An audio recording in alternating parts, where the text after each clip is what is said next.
China का एक बड़ा ही खास मिशन लॉन्च हुआ है। ड्रीम प्रोजेक्ट है ये चाइना का। जानेंगे क्या चल रहा है चाइना में। तो वहीं दूसरी तरफ भारत ने अब जीई पर क्यों लगाया है पेनल्टी। जियोपॉलिटिक्स में बहुत कुछ चल रहा है, हमेशा की तरह जानने को मिलेगा बहुत कुछ। आइए जानते हैं इन खबरों को विस्तार से। चीन ने अपने नए स्पेस मिशन के तहत 3 अंतरिक्ष यात्रियों को तियांगोंग अंतरिक्ष स्टेशन पर भेजा है। देश की एकमात्र महिला स्पेस फ्लाइट इंजीनियर सहित 3 चीनी एस्ट्रोनॉट बुधवार तड़के स्पेस स्टेशन के लिए रवाना हुए, जिसे चीन का ड्रीम मिशन कहा गया है। नई तियांगोंग टीम साल 2030 तक चंद्रमा पर अंतरिक्ष यात्रियों को भेजने और एक लूनर बेस निर्माण के कार्यक्रम के लक्ष्य को ध्यान में रखते हुए मिशन के तहत काम करेगी। चीनी समाचार एजेंसी सिन्हुआ और सीसीटीवी ने बताया है कि सेनझोउ 19 मिशन के लिए अंतरिक्ष खोजकर्ताओं की तिकड़ी ने मंगलवार सुबह 4:30 बजे उत्तर पश्चिम चीन के जिउकाउन सैटेलाइट लॉन्च सेंटर से सफलतापूर्वक उड़ान भरी। चीनी अंतरिक्ष एजेंसी के अनुसार चालक दल में शामिल 34 वर्षीय वांग हाउजे चीन की एकमात्र महिला स्पेस फ्लाइट इंजीनियर है। वह किसी क्रू मिशन में हिस्सा लेने वाली तीसरी चीनी महिला है। वांग ने मिशन पर रवाना होने से पहले कहा है कि मैं अंतरिक्ष स्टेशन पर जाने का सपना देखती रही हूं, जो पूरा हो रहा है। सीएमएसए के डिप्टी डायरेक्टर लिन जिकियांग ने मिशन लॉन्च के बाद कहा कि जूजे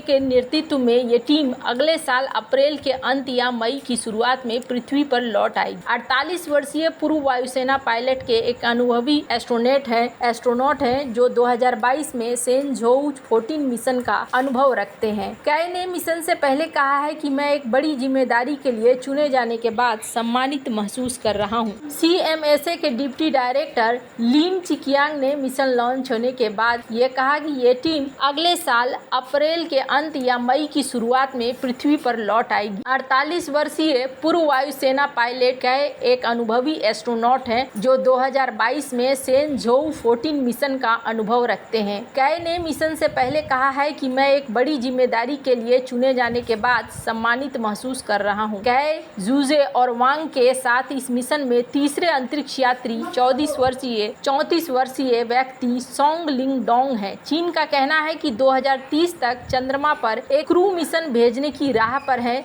जहां वह चंद्रमा की सतह पर एक बेस बनाने का इरादा रखता है। सीसीटीवी के रिपोर्ट के अनुसार तियांगोंग पर सेनझोउ 19 चालक दल के समय में कई प्रयोगों को अंजाम देंगे, जिनमें चंद्र मिट्टी की नकल करने वाले घटकों से बनी ब्रिक्स में शामिल है। ये वस्तुएं नवंबर में तियानजिन 8 मालवाहक जहाजों के जरिए तियांगोंग पहुंचाई जाएगी। सीसीटीवी के रिपोर्ट के अनुसार अंतरिक्ष में सामग्रियों के परिवहन की उच्च लागत के कारण चीनी वैज्ञानिकों को उम्मीद है कि वे भविष्य के आधार के निर्माण के लिए चंद्र मिट्टी का उपयोग करने में सक्षम होंगे। अमेरिका में Harvard Smithsonian centre for astrophysics के जोनाथन मैकडॉवेल ने कहा कि सेनझोउ 19 मिशन मुख्य रूप से ज्यादा अनुभव हासिल करने के बारे में है। चीन ने 2019 में चंद्रमा के सुदूर हिस्से पर अपने चांगई 4 जांच को सफलतापूर्वक उतारा था। ऐसा करने वाला वह पहला अंतरिक्ष यान था। 2021 में इसने मंगल ग्रह पर एक छोटा रोबोट उतारा। तियांगोंग का मुख्य मॉड्यूल 2021 में लॉन्च किया गया। इसके करीब 10 वर्षों तक उपयोग करने की योजना है। खैर, जहां एक तरफ ये सब कुछ चल रहा है, वहीं दूसरी तरफ जीई और भारत के बीच में क्या चल रहा है। जीई एरोस्पेस ने सरकार को सूचित किया है कि वह स्वदेशी लड़ाकू विमान तेजस MK-1A के लिए अब जो है इंजन अप्रैल 2025 तक ही दे सकेगा, जो तय समय सीमा से 2 साल पीछे है। ये बात कही जा रही है कई भारत की मीडिया हाउस के द्वारा। अमेरिकी इंजन निर्माता को मूल रूप से 2023 में इंजन की डिलीवरी शुरू करनी थी। रिपोर्ट में खुलासा किया गया कि पीएम मोदी और रक्षा मंत्री राजनाथ सिंह ने हाल ही में संयुक्त राज्य अमेरिका की अपनी यात्रा के दौरान देरी का मुद्दा उठाया। अगस्त की एक रिपोर्ट में कहा गया कि भारतीय वायुसेना ने LCA MK-1A कार्यक्रम की गति पर असंतोष व्यक्त किया था। पहले विमान की डिलीवरी 31 मार्च 2024 तक होनी थी, लेकिन रिपोर्ट में कहा गया कि तेजस निर्माता हिंदुस्तान एरोनॉटिक्स लिमिटेड ने नवंबर 2024 तक डिलीवरी का अनुमान लगाया था। अगस्त तक जीई एरोस्पेस ने F404 इंजन की डिलीवरी में पहले ही 1 साल से देर कर चुकी थी। कथित तौर पर सप्लाई चेन की समस्याओं के कारण सरकारी सूत्रों का हवाला देते हुए कहा गया कि जीई को मार्च 2023 में इंजन की डिलीवरी शुरू करनी थी। जीई ने अब अप्रैल 2025 तक डिलीवरी शुरू करने का वादा किया। IAF तेजस की डिलीवरी में देरी के कारण अपनी लड़ाकू तत्परता के लिए संभावित जोखिमों के बारे में चिंतित है। कथित तौर पर अधिकारियों ने HAL से कार्यक्रम में तेजी लाने का आग्रह किया। तेजस MK1A पहले से ही चालू तेजस MK1